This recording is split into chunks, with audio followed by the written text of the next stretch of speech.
up, YouTube? Welcome back to our channel. Today is really exciting because we have brought somebody new onto our team who is helping us with YouTube editing. Da, da, da. And Haley's here to help me. She's just going to be holding Betty because August is going to be all month long bearded dragon information. So we are going to start doing series every single month for you guys. So we're going to be a little bit more structured, a little bit more scheduled, and we're going to be having different topics each month. So the month of August, even though we're a little late getting started, is all going to be about bearded dragons, like Betty. Right, Betty? And as usual, we want to give a big shout out before we start this video to all of our patrons on Patreon, donating your time and money every single month to help us out. You guys are so awesome. We couldn't do this without you. We are up to 45 patrons now. So make sure that you watch this entire video and look for your name at the end, because one of the benefits of being our patron is that you get shout outs each week on our YouTube channels. And if you're interested in becoming a patron and helping our cause, we are a 501c3 along with an LLC. We are an organization dedicated to saving animals. Check out the link in the bio and the description of this video.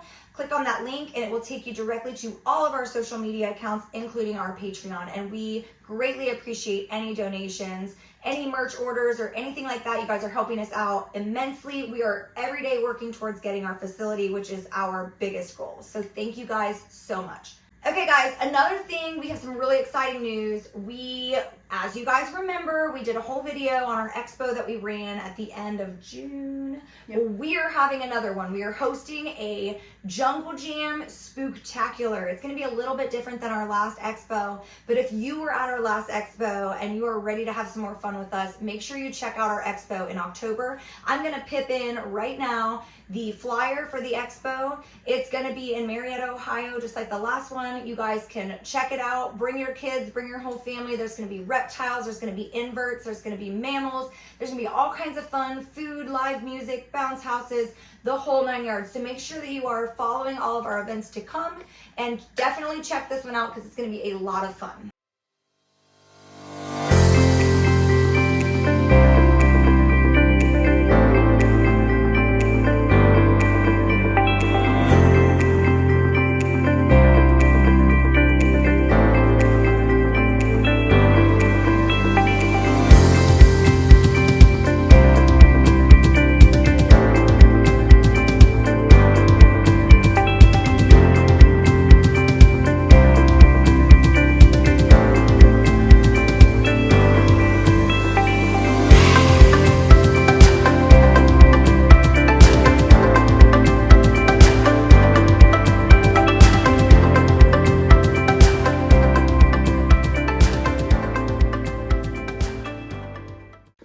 Okay guys, so now that we've gone over pretty much all the other stuff, let's go ahead and get started on this video. So this video is going to be all about bearded dragons, just like Betty White here. Betty is a leatherback beardie. She's also a rescue. Betty was in the breeding trade for quite some time. She was just being bred over and over again. She has a little bit of an underbite. Whatever we don't get into this video, we're going to kind of put into the next two. We do have a few more weeks left in August, and each week we're going to do a video on beardies. Now remember guys, I am not a tell-all. This is not the one-stop shop for information. If you're getting a bearded dragon, do your research. I've been keeping reptiles for 15 years, but I'm still learning just like all of you. I learn new things every single day. This is an ever-evolving industry and things change constantly. So if you're watching this video and it's 10 years from now, don't listen to anything I'm saying because it's probably not accurate anymore. So make sure you're paying attention to that kind of stuff as well. We're planning on doing a video on how to get proper information from YouTube because there's so much misinformation out there, so much dated information out there.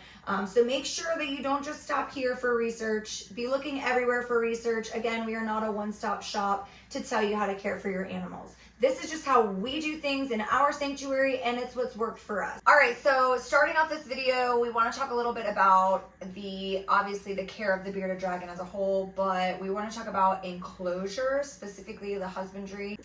So beardies come in a range of sizes. They can come as little hatchlings, they can come as juveniles, or they can come as adults, like Betty White here. So depending on the size of the beardy is depending on what size of enclosure you're going to want. A 40-gallon enclosure will work for a hatchling or for a smaller beardy, but as they grow, they're going to need a lot more room. Bearded dragons should be no smaller of an enclosure than 120 gallon. So if you have anything less than that and you're keeping an adult beardy in it, that is way, way, way too small. Now rewind 10 years ago and a 40-gallon enclosure was perfectly acceptable, and that is actually what they told you to get for beardies. Although that might have been true before we learned enough about these animals to understand how they should actually be kept, it does not go for the rule of thumb today. You should definitely have a bigger enclosure than a 40-gallon for your adult. You should have 120 and above, and no less than that. Well, as far as size goes, obviously bigger is better, but let's talk about what you put in the actual enclosure. So the beardies obviously need a gradient of heat. They need a hot side, a cool side, a basking side, and an ambient temperature.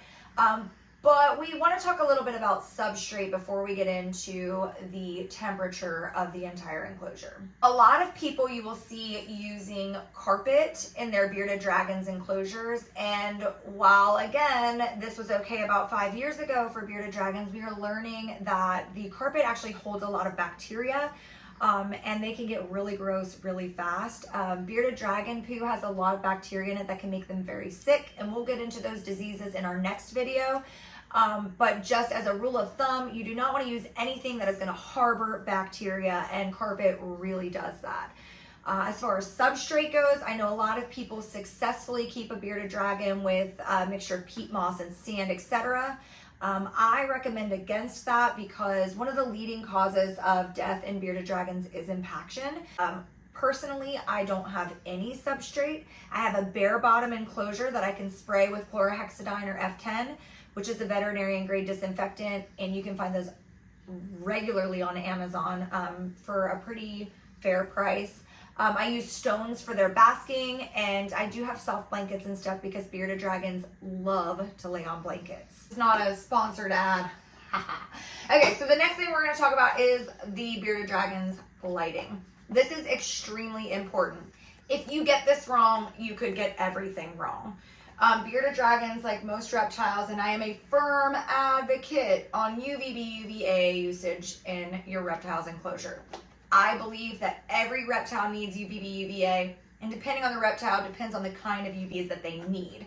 So because she's a desert animal, these animals are from Australia. They are a terrestrial animal. They are a basking animal. You will find them like climbing around on fence posts to get closer to the sun. So they actually do really need a really warm basking temperature, but they're gonna need that desert UVB UVA bulb, and they do have specific ones made for beardies. Now, depending on how big your enclosure is depending on the wattage that you're gonna need of these bulbs. Betty is in a 120 gallon Zen Habitat that we purchased from zenhabitats.com, and her bulbs are actually inside of the enclosure. They do not sit on top. So they're very close to the bottom of her enclosure floor, meaning that she has a lot easier access to getting that heat. It's not too high up. So I use a lower wattage than you would on a habitat that the lights had to sit on top. So do your research, make sure you understand which wattage works best for the size of enclosure that you have.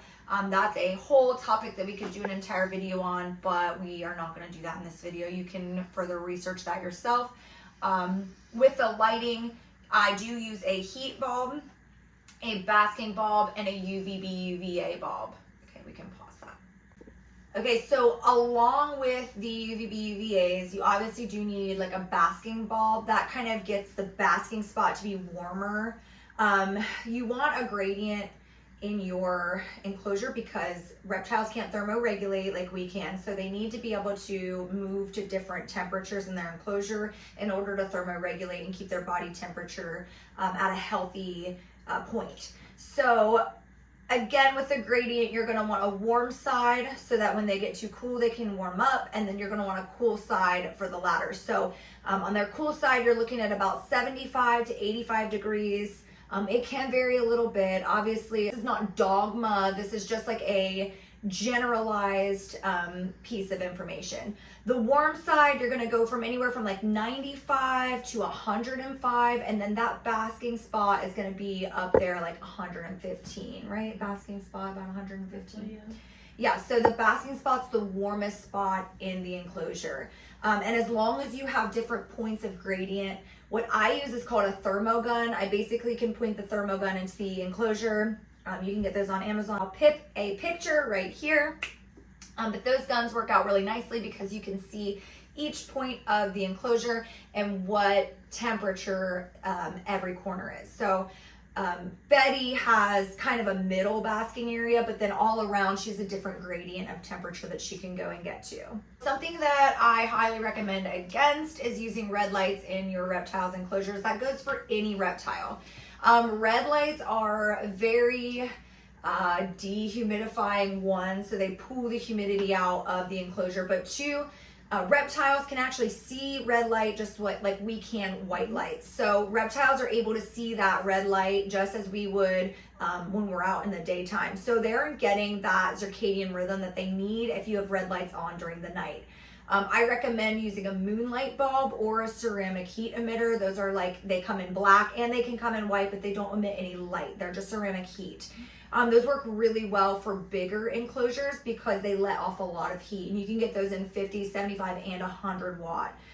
Make sure that you have the lamp. Make sure that you are reading the wattage on your lamp box. Because if you don't have a lamp that is adequate enough for the amount of wattages that your bulb is, you will catch your house on fire. I promise you, these are not meant for every wattage of bulb. So if you put a 150 watt bulb into a 50 watt lamp, you are just asking for a house fire. Also, it's likely to short circuit, and then your animal's going to be without heat until you realize that it's not working.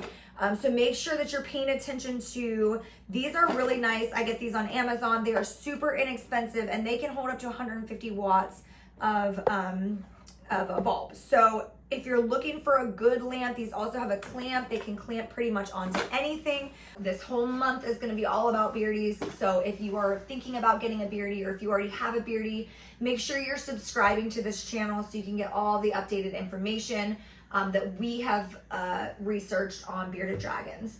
But they do not want a friend. I promise you they may tolerate each other, but bearded dragons do not want a friend. They do not want to hang out with other beardies or other lizards or other anything. They will tolerate other animals. Betty will tolerate my Chihuahua. She'll tolerate my dog, but they don't enjoy fighting for that place of superiority. They want to be alpha, and that goes for females and males around the board. Bearded dragons have to be at the top of the chain. They will tolerate their hatchlings. If they're in there with their hatchlings, will tolerate each other.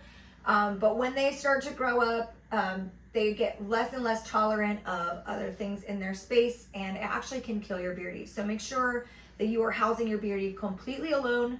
It does stink because you have to purchase this really big enclosure, and you're like, oh, there could be so many more things in there with it. Feels like a waste of money. But you will be wasting your money if you cohab bearded dragons, because they will die. It's not a thing. It is just not a thing. So do not do that. So the Pagona viticeps, or the bearded dragon, like I said earlier, is a terrestrial animal. So in their enclosure, they are not going to need a lot of things to climb on. They are diurnal, which is really exciting because we're diurnal. We're up during the day just like they are. So we get to watch them be active.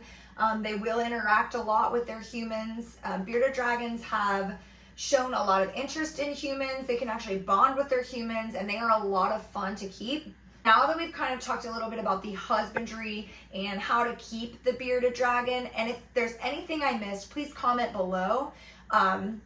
And also, if you have any other questions about husbandry, please again comment below. The interaction and engagement helps our channel. So make sure that you're engaging with us as much as you possibly can. If we have said anything that you feel like is misinformation, please comment why you think that below, so that we can kind of research and better equip ourselves, because obviously, like I said earlier, everybody is still learning no matter what, no matter where you're at in the hobby.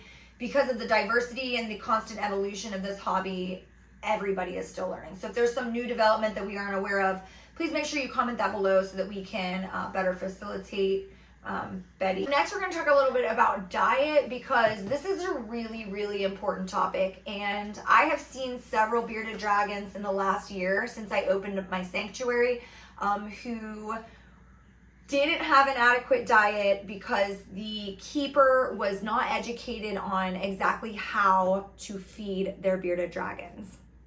Bearded dragons are omnivorous, which means they eat vegetation and they eat insects. So the baby beardies are just a fly. Like, do you got all of it? Okay. Did you see that? Yeah. Got all of it. Okay.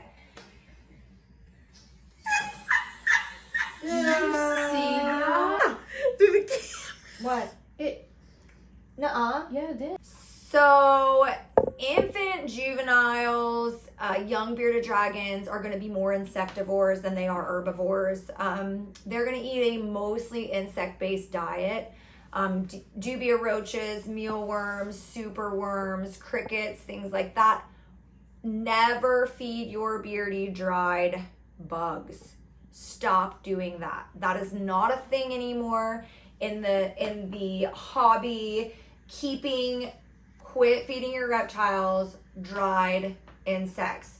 The dried insects not only have depletion in all the vital nutrients, but they don't have those healthy fats that help sustain their energy levels. So quit feeding dried bugs. It is not a thing in the hobby anymore. Stop doing that. We have educated ourselves more. We now know what is better for these animals, and obviously they're going to get more of a protein content. They're more calcium rich, they're denser in healthy fats, and just all around way better for your beardy to feed them live bugs. So no to the dried anything. And Always feed them fresh. It's more expensive to buy dried. Yeah, it than is. live. Yeah, so I think people are just like kind of like lazy and they don't want to The take convenience. Yeah, It's maybe. not that hard. Yeah. So that goes with veggies and fruits and stuff like that, which obviously fruits are not a staple. Nothing should really be a full-blown staple. And what I mean by that is, don't only feed your bearded dragon dubia roaches. Don't only feed them mealworms. Don't only feed them superworms, because they need a variety of nutrients, and they're going to get that from a variety of different bugs and a variety of different foods. So if you're feeding your beardy greens that are only spinach every single day, they're not going to get the adequate nutrients that is in other rich greens like collard greens and cilantro, parsley, things like that. Bearded dragons love herbs. She loves basil and turnip greens. Anything that's like dark, rich greens has loaded with vitamin K and calcium and things that they really, really need. Do not feed your bearded dragon kale. Kale is very bad for bearded dragons. It is a calcium blocker. So you could be feeding your bearded dragon all of the calcium supplements, dusting their food, doing all the right things, but then you're feeding them kale. And that kale is blocking their receptors to absorb the calcium. So they're not going to get that calcium that they need to prevent from metabolic bone disease. So no kale, no dried foods, only fresh, and make sure you're feeding a variety. Now, when they get older like Betty, bugs are one of those things that are more of a treat than they are the staple in their diet. These guys are more omnivorous than they are insectivores. So kind of go easy on the insects. Betty does get insects every day. In the evening, she gets her bugs, and I don't give her very many, maybe like a couple mealworms here. Today she got 5 dubias, but she didn't have any bugs yesterday. She just had her salad. So feel out your animal. If you start to see that they're getting like bigger fat pockets that they shouldn't have, or maybe when they stand up, their bellies are touching the floor, anything like that is an indicator of fatty liver disease. It's another big killer in bearded dragons. Fatty liver takes a lot of beardies. I actually just saw a bearded dragon a few weeks ago with fatty liver, and it was so sad, and it died shortly after I saw it. So this is why exotic animals are difficult to keep. That's why you should know your stuff. Research as much as you can. Like I said, don't let this be your last stop for information, because Haley and I do a lot of research. Devin does a lot of research. Nathan does a lot of research. And that's 4 of us doing research. But even still, we do not know everything. And we are still learning every single day. So make sure you're stopping everywhere.